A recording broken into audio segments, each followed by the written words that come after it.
When we published this video, Ubisoft stock had absolutely crashed. It was trading just shy of €10. Today, it's trading for €13.69. That still is pretty tiny. It's peanuts compared to their all-time high, but what it is a 35% increase. If you bought it cheap, you could stand to gain. But the reason why is in fact the main theory that we put forward in that video. It's why even though this stock has increased less than the price of a sandwich, some could make absolute vast millions. And it's all down to the one thing that their CEO has waged war against for a decade, and his new plan, it seems, to get around it. To understand the motivations of those involved, we first must understand who they are and what Ubisoft is. Yves Guillemot is Ubisoft's CEO. Born in 1960 to parents running a farming supplies business, he worked in it along with his brothers, and they did things like accounts, shipping, delivery. They gained vital skills doing this. So when the market dipped a little bit on the farming side, they diversified. The older brother added CDs to the mix, then computers, and even games. Games did so well that they had to expand beyond their mail order business to actually supplying retail stores. This was going well, and it was a good fit because the brothers themselves liked playing Japanese arcade games. So, after getting his education and seeing how fast games grew, even his brothers decided to start a company. His father Gerard suggested Ubi, and with that, Ubisoft was founded. The year is 1986. Ubisoft begins as a family business, and for years, Yves and his brothers, the Guillemots, they have controlled the company, but over the last decade, they have been at war to keep it that way. With that in mind, we've got to review what has just happened to their games, and after that, we'll dive into the pretty crazy situation, why their stock is surged, and how this could be the Guillemot & Co.'s masterstroke to avoid what would, for them, be a very bad outcome. With everything going on, Ubisoft is a leaky ship, and because of that, people spoke to Insider Gaming. Tom Henderson, who runs the site, has a pretty long history of Ubisoft leaks. So here's the things that have been reported. 1. Staff spent months internally pushing for a delay to this game, clearly thinking it was not ready under any circumstances. 2.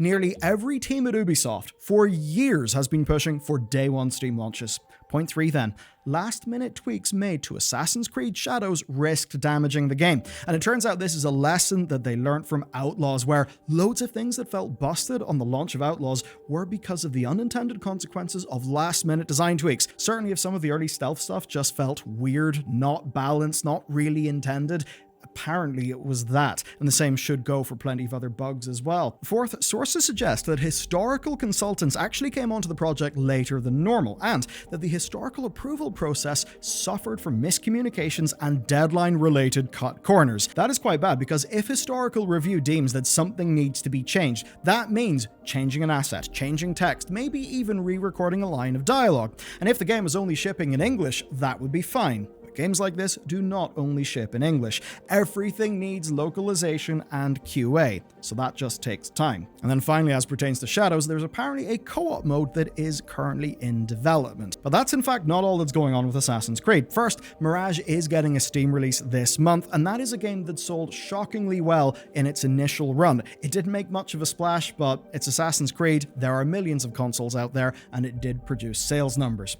Now on top of all of that, Insider Gaming sources say that Ubisoft plan 10 Assassin's Creed games within 5 years, which sounds absolutely bonkers, but here's a rough breakdown. There's Jade, a mobile game that we know of. There's Hex, a single-player game that's coming after Shadows. Recent rumors then suggest that there will be a Black Flag remake that is coming sooner rather than later. Going to some older leaks, actually from Insider Gaming, we see Invictus, Nebula, Raid, Echoes, and another VR title. Now, big picture, Mirage did actually sell real well, and I expect it to do at least okay in Steam. It'll especially have done well, though, because it initially was a DLC for Valhalla, so it was never scoped, never costed to be a full Assassin's Creed game. So if you're ever wondering why the cinematics seem a little bit quicker and perhaps a little bit cheaper than past Assassin's Creeds, well, that's why. It was supposed to be a DLC. Overall then, I expect they will weave remasters, Mirage-sized games, Shadow-sized games, and multiplayer projects all together. It's an absurd amount of Assassin's Creed, but unlike the old days of back-to-back entries made in an identical mold that of course crashed and burned with Syndicate, you could say at least these will be differentiated between different flavors of single-player, multiplayer, and I suppose technically mobile counts. But I still do think it's very risky, because if you saturate one of your key brands, people will just care less. It'll feel a little bit less like an event. And funnily enough, That's happened to Star Wars. Outlaws then. Tom's sources told him that it sold 1 million copies in the first 30 days, which is bad, really bad. For comparison, Fallen Order sold 2.9 million units in its first month, Survivor sold 3.7 million, and Battlefront sold 3.7 million in week 1.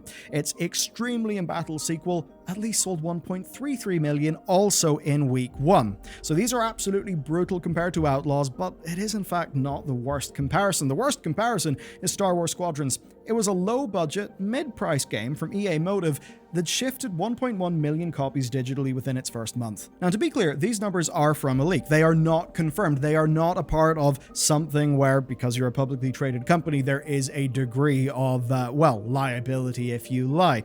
If so, the idea that Outlaws actually missed the sales of Squadrons, that is brutal. Now, to be fair, since Squadrons, well, the Star Wars brand is in a bit of a worse spot, but still, it is clear that Outlaws underperformed. If these numbers are true, it's to an absolutely alarming level, but regardless, we know it underperformed. Ubisoft said so. They do, of course, have their plan to salvage it. That's the next development in today's story. Title Update 2 just dropped along with a roadmap, so there's going to be a third quality of life patch landing on the 24th of October, and then a fourth patch that is focused on stealth and combat that coincides with the Steam launch, and of course also the expansion launch, which is on the 21st of November. There are then some final tidbits before we get into the real juicy story, and that is that key creatives are leaving the Mario plus Rabbids team, and the VP of Rainbow Six also left. Okay, with that said, you're now caught up to speed with the leaks, the rumors, the Ubisoft news, and that means it's time for the Gilmo War. I must start with a headline. Tencent, Gilmo family said to consider buyout of Ubisoft. This was posted in Bloomberg. Rumors swirled, and along with those rumors, the stock surged. But the real story is a deeper one. Now, if true, this is Gilmo and Tencent solidifying control. For them, this could be a clean solution to an extremely messy problem, and that's because recently, AJ Invest, which are an investment firm, they started buying Ubisoft stock when it was really cheap. After that, and while they were increasing their position, came a scathing open letter. It absolutely slammed Ubisoft leadership for being too quarterly driven to the point where they were not properly exploiting their IP, and it also slammed them for bothering with smaller projects like Prince of Persia, Lost Crown. But most tellingly, they cite their experience investing in Activision Blizzard, and they are furious that the current leadership turned down private equity cash. Their idea would be that they should take on the cash, perhaps gut the company, maybe take it private, and reorient it in the direction of AJ Investments' thesis. For the Gilmo camp, though, this would be bad. This would be them losing control of the company. But of course, it's not just Yves Gilmo, a CEO of a company. No. This is a family business. It's one named by his father that he launched with his brothers. He does not want to lose it. And, this is not the first time he's had to fight. The Gilmos have a nemesis also located in France, and that nemesis is Vivendi. That's the very same Vivendi that ended up owning Blizzard Entertainment through the early 2000s. Now, they are a media conglomerate, and they're one that, kind of declared war on the Gilmo family. Their first target was Gameloft. Now, Gameloft was founded in 1999 by Michel Gilmo. It was another family business until rather suddenly it was not. Something fishy happened October 2015. Vivendi acquired 6.2% of Gameloft stock, but within a few days, that had increased to 10.2%. Alarm bells began to ring inside because this sure did look like a hostile takeover, and as months would tell, that's absolutely what it was. Within just a few months, Vivendi owned 30% of the company. The following February saw them announce their tender bid, which basically is that if you are going beyond a certain percentage of control and you want to get more, you've got to make an announcement, right? It's a legal thing. As a part of this, they asked existing shareholders to sell their stock to them. Gameloft's board, of course, the Gilmo board, strongly advised shareholders not to do this, but within just a few months, Vivendi turned enough shareholders for them to gain absolute control of the company. And by the time all was said and done, Vivendi owned 95.94% of Gameloft. The Gilmos were out of the company that one of them founded. The thing is, when Vivendi bought those shares in Gameloft at the start, they also picked up 10.4% of Ubisoft. This would increase, and within 11 months, they held 23%. At that point, they held more shares than the Guillemets, but they did not hold more voting power. That's because the voting power of the stock doubles once it's held for more than 2 years, something that exists to protect the company from this sort of thing happening too quick. What this did do was put the Guillemets on the clock. As they could see it soon, Vivendi's voting power would double, and that would make a takeover, a hostile takeover, a serious possibility. Much happened over the next while, like a request to put Vivendi people on the board, which Eve did successfully fend off. Ultimately, in this story, Vivendi failed and a deal was made. With that deal, Vivendi sold all of their shares. They agreed not to buy any more shares for 5 years. And what happened is Tencent purchased 5% of those shares. But where it's interesting is that years later, in 2022, Tencent went in deeper. They invested 300 million, not into Ubisoft, but into Guillemot Brothers Limited. That's the company that they use to hold the Ubisoft stock. And with this deal, Tencent owned 49.9% of the company, while the brothers had 50.1%, basically meaning that Tencent were a junior partner and absolutely were giving the Guillemets resources and backing them up. And with that, more than ever before, the Guillemets situation was secure. Changing it would take quite the crisis, which, as you know, is exactly what happened through 2024. Okay, to the present day. As we covered, AJ wants to build a coalition of fellow investors and essentially overthrow Tencent and the Guillemets, but not just through buying shares.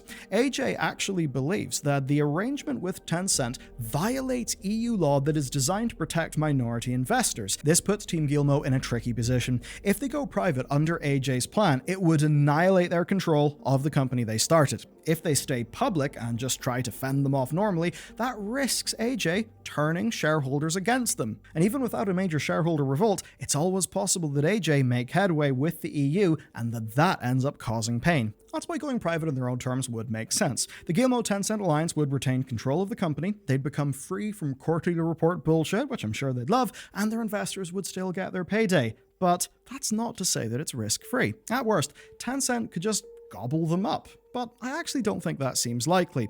Tencent backed the brothers as junior partners, right? So why would Eve go private only to risk Tencent just removing his power? That doesn't seem likely to me. So here's where we're left. AJ probably think their path would lead to a better buyout price, and that by giving them more control, a company that would be better aligned with shareholder value because they believe in their thesis. But that is no sure thing. It could fail. The EU law thing could fail. All that means risk, and that's probably where a Guillemot and Tencent-led deal could earn the shareholders close enough to the returns they want that they are happy to go with the less risky option.